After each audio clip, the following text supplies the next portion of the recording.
तो हेलो दोस्तों, स्वागत है आप सभी लोगों का सम्राट अकेडमी में। तो दोस्तों, मेरा नाम है काश। और दोस्तों, इस वीडियो में मैंने बताया हूँ कि सामाजिक विज्ञान के जो पहला चैप्टर है इतिहास का, चैप्टर फर्स्ट से लेकर चैप्टर 3 तक, इसमें जितने भी मोस्ट इंपॉर्टेंट क्वेश्चन है वो विकल्पी के मैंने 40 महत्वपूर्ण क्वेश्चन चूज किया हूँ। और ये 40 महत्वपूर्ण क्वेश्चन अगर याद कर लेते हैं तो 100% दावे के साथ कह सकता हूँ दोस्तों कि इसमें से एक क्वेश्चन आने वाले कोई बाहर नहीं जाएगा क्वेश्चन। ठीक है, तो वो विकल्पी को सारे क्वेश्चन करके आएंगे आप। ठीक है, चैप्टर फर्स्ट से लेकर चैप्टर 3 तक सारे कवर हुए हैं। ठीक है, इसमें तो चलिए एक एक पढ़ के मैं सुनाता हूँ, इसे आप नोट करते रहिएगा। तो दोस्तों, पहला टॉपिक है, चैनल पर नए हैं तो प्लीज चैनल को जल्द से जल्द सब्सक्राइब कर लीजिएगा। तो चलिए देखते हैं। पहला क्वेश्चन ये है आपका कि विकासशील राष्ट्रों ने कौन सा संगठन समूह बनाया। विकासशील राष्ट्रों ने कौन सा संगठन समूह बनाया। Option A G7, G15, G20, G77। तो दोस्तों, इस क्वेश्चन का आंसर होगा ऑप्शन नंबर डी, G77 बनाया। ठीक है, G77 इस क्वेश्चन का करेक्ट आंसर होगा ऑप्शन नंबर डी। तो चलिए बढ़ चलते हैं दूसरे क्वेश्चन की ओर कि संयुक्त राष्ट्रीय मौद्रिक एवं वित्तीय सम्मेलन कहाँ हुआ था। ऑप्शन ए लंदन में, ऑप्शन बी न्यू हैम्पशर में, तीसरा न्यूयॉर्क में और डी बर्लिन में। तो दोस्तों, संयुक्त राष्ट्र मौद्रिक एवं वित्तीय सम्मेलन हुआ था न्यू हैम्पशर। ऑप्शन बी इस क्वेश्चन का सही आंसर होगा दोस्तों। ठीक है, उम्मीद करता हूँ कि आपको समझ में आ रहा होगा। चलिए इसी के साथ बढ़ चलते हैं क्वेश्चन नंबर तीसरे की ओर। क्वेश्चन नंबर तीसरा दोस्तों है कि महानदी का प्रारंभ किस वर्ष हुआ था। ऑप्शन है 1919, ऑप्शन बी 1924 और ऑप्शन सी 1929 और ऑप्शन डी 1934। तो दोस्तों, इसका क्वेश्चन का करेक्ट आंसर होगा ऑप्शन नंबर सी 1929 ईस्वी में महानदी का प्रारंभ हुआ था। चलिए इसी के साथ दोस्तों बढ़ चलते हैं अगले क्वेश्चन की ओर। ठीक है, देखिए नेक्स्ट क्वेश्चन आपका है कि हेनरी फोर्ड ने कार उद्योग की स्थापना कहाँ की थी। हेनरी फोर्ड ने हेनरी फोर्ड ने कार उद्योग की स्थापना कहाँ की थी। Option A Michigan, option B Detroit, option C California और ऑप्शन डी लॉस एंजिल। तो दोस्तों, इस क्वेश्चन का आंसर होगा ऑप्शन बी डेट्राइट्स। ठीक है, हेनरी फोर्ड ने कार उद्योग की स्थापना कहाँ की थी। तो दोस्तों, डेट्राइट्स। ठीक है, इस क्वेश्चन का करेक्ट आंसर होगा ऑप्शन बी। चलिए नेक्स्ट क्वेश्चन की ओर बढ़ चलते हैं। नेक्स्ट क्वेश्चन है दोस्तों, अफीम कहाँ निर्यात किया जाता है। अफीम कहाँ निर्यात किया जाता है, बहुत मोस्ट इंपॉर्टेंट क्वेश्चन है। ब्रिटेन, चीन, वर्मा कि फ्रांस में। तो दोस्तों, मैं जैसा कि आपको बता दूं कि अफीम कहाँ निर्यात किया जाता है, तो ऑप्शन बी चीन में निर्यात किया जाता है। ठीक है, इस क्वेश्चन ऑप्शन बी इस क्वेश्चन का करेक्ट आंसर होगा। ठीक है, चलिए इसी के साथ बढ़ जाते हैं अगले क्वेश्चन को। क्वेश्चन नंबर नेक्स्ट है आपका कि किस वर्ष अनुबंधित श्रम प्रथा का उन्मूलन हो गया। ऑप्शन है 1913, 1917, वर्ष 1921, वर्ष 1926। तो दोस्तों, इस क्वेश्चन का करेक्ट आंसर होगा ऑप्शन सी 1921। ठीक है, तो दोस्तों उम्मीद करता हूँ क्वेश्चन क्लियर हो चुका होगा। चलिए नेक्स्ट क्वेश्चन की ओर बढ़ चलते हैं। नेक्स्ट क्वेश्चन आपका दोस्त है 19वीं शताब्दी 19वीं शताब्दी में अनुबंध को किस रूप में वर्जित किया गया है। ऑप्शन है दास्ता की प्रथा, ऑप्शन बी दास्ता की मुक्ति और ऑप्शन सी है अनुबंधित दास्ता और ऑप्शन डी है मजदूर। तो दोस्तों, इस क्वेश्चन का करेक्ट आंसर होगा ऑप्शन ए दास्ता की प्रथा। 19वीं शताब्दी में अनुबंध को किस रूप में वर्जित किया गया है, तो ऑप्शन है दास्ता की प्रथा। ठीक है, इस क्वेश्चन का करेक्ट आंसर होगा। चलिए नेक्स्ट क्वेश्चन की ओर बढ़ चलते हैं। नेक्स्ट क्वेश्चन दोस्तों है कि भारतीय अनुबंधित प्रवासियों को कहाँ विस्थापित किया गया था। Option A England, option B कैरिबियाई द्वीप, ऑप्शन सी फ्रांस और ऑप्शन जो डी है लास्ट वो है अमेरिका। तो दोस्तों, इस क्वेश्चन का आंसर होगा ऑप्शन बी कैरिबियाई द्वीप। ठीक है, तो दोस्तों उम्मीद करता हूँ क्वेश्चन आपका क्लियर होगा। चलिए नेक्स्ट क्वेश्चन की ओर बढ़ चलते हैं। तो चलिए दोस्तों, नेक्स्ट क्वेश्चन देख लेते हैं। नेक्स्ट क्वेश्चन है 19वीं शताब्दी के मध्य भारत में कौन सा परिवर्तन हुआ। ऑप्शन ए कुटीर उद्योग का पतन, ऑप्शन बी जमीन का किराया बढ़ना और ऑप्शन सी खदानों के लिए जमीन की सफाई और ऑप्शन डी उपयुक्त सभी। तो दोस्तों, इस क्वेश्चन का आंसर है ऑप्शन डी उपयुक्त सभी। 19वीं शताब्दी के मध्य भारत में कौन सा परिवर्तन हुआ। ये तीनों परिवर्तन में कुटीर उद्योग का पतन भी हुआ, जमीन का किराया भी बढ़ने लगा, खदानों के लिए जमीन की सफाई भी। ठीक है, तो उम्मीद करता हूँ क्वेश्चन क्लियर हो गया होगा। चलिए नेक्स्ट क्वेश्चन की ओर। तो 1890 के दशक में अफ्रीका में फैलने वाली पशु बीमारी कौन सी थी। Rinderpest, mad cow, foot mouth, anthrax. तो दोस्तों, इस क्वेश्चन का आंसर होगा ऑप्शन ए रीडर पेस्ट। ठीक है, इस क्वेश्चन का करेक्ट आंसर होगा। तो चलिए दोस्तों इसी के साथ बढ़ चलते हैं अगले क्वेश्चन की ओर। अगला क्वेश्चन दोस्तों आपका है कि वैश्विक कृषि अर्थव्यवस्था का विकास कब हुआ? 1850, 1860, 1885 या 1890? तो दोस्तों इस क्वेश्चन का आंसर ऑप्शन डी 1890 ईस्वी में वैश्विक कृषि अर्थव्यवस्था का विकास हुआ दोस्तों। चलिए अगले क्वेश्चन की ओर बढ़ चलते हैं। तो दक्षिण अमेरिका के लिए एल डोराडो किस लिए प्रसिद्ध है? ऑप्शन ए सोने के लिए, ऑप्शन बी हीरो के लिए, ऑप्शन सी कोयलों की खानों के लिए और ऑप्शन डी तांबा तांबा की खान के लिए। तो दोस्तों इस क्वेश्चन का करेक्ट आंसर है ऑप्शन ए सोने के लिए। दक्षिण अमेरिका के एल डोराडो जो है वो सोने के लिए प्रसिद्ध है। तो चलिए दोस्तों इसी के साथ बढ़ चलते हैं अगले क्वेश्चन की ओर। तो चलिए दोस्तों नेक्स्ट क्वेश्चन देखते हैं कि करो या मरो का नारा किसका था? सुभाष चंद्र बोस का, चंद्रशेखर आजाद का, भगत सिंह का कि महात्मा गांधी का? तो दोस्तों करो या मरो का नारा महात्मा गांधी का था। ऑप्शन डी इस क्वेश्चन का करेक्ट आंसर होगा। तो चलिए दोस्तों नेक्स्ट क्वेश्चन की ओर बढ़ चलते हैं। नेक्स्ट क्वेश्चन आपका है कि वंदे मातरम गीत के रचयिता कौन थे? रविंद्रनाथ टैगोर, सोहनलाल त्रिवेदी, बंकिम चंद्र चटर्जी कि रामधारी सिंह दिनकर? तो दोस्तों इस क्वेश्चन का जो आंसर होगा वो बंकिम चंद्र चटर्जी होगा। ठीक है, वंदे मातरम गीत का रचयिता यही थे।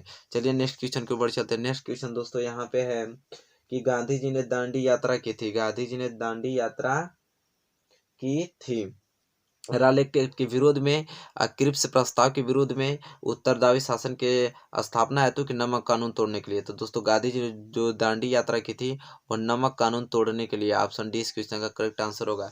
तो चलिए दोस्तों उम्मीद करता हूँ क्वेश्चन आपको क्लियर हो चुका होगा। चलिए नेक्स्ट क्वेश्चन की ओर बढ़ते हैं। तो चलिए दोस्तों नेक्स्ट क्वेश्चन पढ़ लेते हैं कि सविनय अवज्ञा आंदोलन कब चलाया गया? सविनय अवज्ञा आंदोलन कब चलाया गया? तो दोस्तों 1920 में कि 1927 में कि 1930 में कि 1935 में? तो दोस्तों मैं बता दूं कि इस क्वेश्चन का करेक्ट आंसर होगा ऑप्शन सी 1930 ईस्वी में सविनय अवज्ञा आंदोलन चलाया गया। चलिए दोस्तों नेक्स्ट क्वेश्चन की ओर बढ़ चलते हैं। नेक्स्ट क्वेश्चन है कि गांधी जी ने नमक सत्याग्रह कहाँ प्रारंभ किया था? जैसा कि दोस्तों आप लोग अभी पढ़े हैं क्या, दांडी के लिए। गांधी जी ने नमक सत्याग्रह कहाँ प्रारंभ किया? तो दांडी में किया। ठीक है, तो इस क्वेश्चन का सही आंसर होगा ऑप्शन बी। ठीक है, चलिए नेक्स्ट क्वेश्चन की ओर दोस्तों बढ़ चलते हैं। यहाँ पे नेक्स्ट क्वेश्चन है कि भारतीय राष्ट्रीय कांग्रेस ने पूर्ण स्वराज्य प्राप्त करने का लक्ष्य कब घोषित किया? वर्ष 1920 में, 1929 में, 1930 में कि 1942 में? तो दोस्तों इस क्वेश्चन का करेक्ट आंसर होगा ऑप्शन बी 1929 ईस्वी में। ठीक है, पूर्ण स्वराज प्राप्त करने का लक्ष्य घोषित किया 1929 में भारतीय राष्ट्रीय कांग्रेस ने। ठीक है, भारतीय राष्ट्रीय कांग्रेस ने। चलिए उम्मीद करता हूँ क्वेश्चन क्लियर हो चुका होगा। चलिए नेक्स्ट क्वेश्चन की ओर बढ़ चलते हैं। नेक्स्ट क्वेश्चन दोस्तों यह है कि साइमन कमीशन का विरोध करते हुए निम्नलिखित में से कौन पुलिस की लाठियों के प्रहार से शहीद हुए? मोतीलाल नेहरू, लाला लाजपत राय की गोपाल कृष्ण गोखले की देशबंधु चित्तरंजन दास? तो दोस्तों इस क्वेश्चन का सही आंसर होगा आपका लाला लाजपत राय। ठीक है, साइमन कमीशन का विरोध कर रहे थे लाला लाजपत, तो उसी समय पुलिस की लाठियों से प्रहार से ये क्या हो गया, इनकी मृत्यु हो गई। ठीक है, तो चलिए नेक्स्ट क्वेश्चन की ओर बढ़ चलते हैं। नेक्स्ट क्वेश्चन दोस्तों यहाँ पे यह है कि साइमन कमीशन भारत कब पहुंचा? 1923, 1928, 1929, 1930? तो साइमन कमीशन भारत दोस्तों 1928 ईस्वी में पहुंचा। ठीक है, इस क्वेश्चन का सही आंसर ऑप्शन बी हो जाएगा। चलिए नेक्स्ट क्वेश्चन के ऊपर चलते हैं। नेक्स्ट क्वेश्चन है नाइटहुड की उपाधि किसने वापस कर दी थी? नाइटहुड की उपाधि किसने वापस कर दी थी? महात्मा गांधी ने, गोपाल कृष्ण गोखले ने, रविंद्रनाथ टैगोर ने कि लाला लाजपत राय ने? तो दोस्तों इस क्वेश्चन का करेक्ट आंसर होगा रविंद्रनाथ टैगोर ने। रविंद्रनाथ टैगोर ने नाइटहुड की उपाधि वापस कर दी थी। ठीक है, तो चलिए दोस्तों इसी के साथ बढ़ जाते हैं अगले क्वेश्चन की ओर। और दोस्तों अगला क्वेश्चन बहुत ही इम्पोर्टेंट क्वेश्चन है कि असहयोग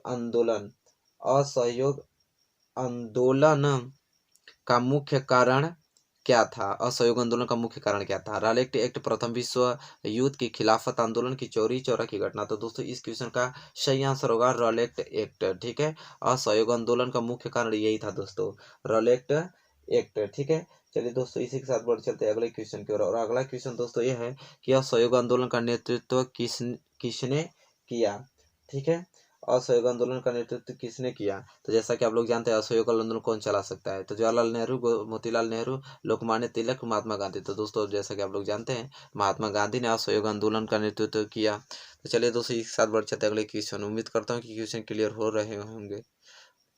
चलिए दोस्तों नेक्स्ट क्वेश्चन देख लेते हैं कि चंपारण सत्याग्रह में महत्वपूर्ण भूमिका किसने निभाई थी? सरदार वल्लभ भाई पटेल, राजेंद्र प्रसाद, महात्मा गांधी, जवाहरलाल नेहरू। तो दोस्तों चंपारण सत्याग्रह में महत्वपूर्ण भूमिका महात्मा गांधी जी का था। ऑप्शन सी इस क्वेश्चन का करेक्ट आंसर होगा। ठीक है, और नेक्स्ट क्वेश्चन है दोस्तों यहाँ पे कि भारत वापस आने पर गांधी जी ने पहला सत्याग्रह कहाँ किया था? तो दोस्तों चंपारण, बारदौली, अहमदाबाद, खेड़ा। तो दोस्तों भारत वापस आने पर गांधी जी ने सबसे पहले सत्याग्रह चंपारण में शुरू किया था। ठीक है, तो चलिए दोस्तों इसी के साथ बढ़ चलते हैं अपने नेक्स्ट क्वेश्चन के अंदर। और नेक्स्ट क्वेश्चन है कि महात्मा गांधी अफ्रीका से भारत कब लौटे? महात्मा गांधी अफ्रीका से भारत कब लौटे? 1915, 1916, 1918, 1920 में। तो दोस्तों 1915 ईस्वी में महात्मा गांधी ने अफ्रीका से भारत लौटा। तो उम्मीद करता हूँ दोस्तों क्लियर होता हो रहा होगा। अगर वीडियो आपको अच्छी लगे तो प्लीज़ लाइक कीजिए और कमेंट भी कीजिए और ज़्यादा से ज़्यादा शेयर कीजिए। चलिए दोस्तों इसी के साथ बढ़ चलते हैं नेक्स्ट क्वेश्चन। और दोस्तों नेक्स्ट क्वेश्चन आपके यहाँ पे है कि इंग्लैंड में राजतंत्र को कब समाप्त कर दिया गया? 1660, 1672, 1688, 1696। तो दोस्तों इंग्लैंड में राजतंत्र को 1688 ईस्वी में पूर्ण रूप से समाप्त कर दिया गया। ठीक है, 1688 ईस्वी में। तो इस क्वेश्चन का ऑप्शन सी इस क्वेश्चन का करेक्ट आंसर होगा। चलिए दोस्तों इसके साथ बढ़ चलते हैं अगले क्वेश्चन की ओर। और अगला क्वेश्चन है दोस्तों, गैरीबाल्डी ने किस देश की राष्ट्रीय एकता के लिए संघर्ष किया था? ऑस्ट्रिया, इटली की, जर्मनी की, रूस। तो गैरीबाल्डी ने राष्ट्रीय एकता के लिए संघर्ष किया था किस देश से? तो दोस्तों इस क्वेश्चन का करेक्ट आंसर ऑप्शन बी होगा, इटली। ठीक है, तो दोस्तों उम्मीद करता हूँ क्वेश्चन आपको क्लियर हो चुका होगा। चलिए दोस्तों नेक्स्ट क्वेश्चन की ओर बढ़ चलते हैं। और नेक्स्ट क्वेश्चन दोस्तों गैरीबाल्डी संबंधित था। तो गैरीबाल्डी संबंधित था इटली के एकीकरण से, जर्मनी के एकीकरण से, कि अमेरिका के स्वतंत्रता संग्राम से, कि रूस की राज्य क्रांति से? तो दोस्तों गैरीबाल्डी संबंधित था इटली की एकीकरण से। इटली के एकीकरण से गैरीबाल्डी संबंधित था। चलिए दोस्तों देख लेते हैं आज का लास्ट क्वेश्चन। और आज का लास्ट क्वेश्चन है कि जूसेपे मेत्सिनी को किसने सामाजिक आदेश का सबसे बड़ा दुश्मन बताया? तो काउंटी कावूर, गैरीबाल्डी की, मैटरनिख के, विक्टर यूमुनियल। तो जूसेपे मेस्सिनी ने सामाजिक आदेश का सबसे बड़ा दुश्मन बताया मैटरनिख को। ठीक है, तो इस क्वेश्चन का सही आंसर होगा ऑप्शन सी इस क्वेश्चन का करेक्ट आंसर होगा। तो दोस्तों इस वीडियो में मैंने इतने क्वेश्चन डिस्कस किया था जो वेरी मोस्ट इंपॉर्टेंट क्वेश्चन है। तो दोस्तों अगर इस वीडियो को आप बहुत अच्छे तरीके से देखे होंगे, समझे होंगे, नोट्स किए होंगे तो आपको एक क्वेश्चन छूटने वाला नहीं है एग्जाम में। आप 100% इस सारे क्वेश्चनों को करके आने वाले हैं। तो दोस्तों आपको वीडियो अच्छी लगी तो प्लीज़ इसे लाइक कीजिए और ज़्यादा से ज़्यादा शेयर कीजिए।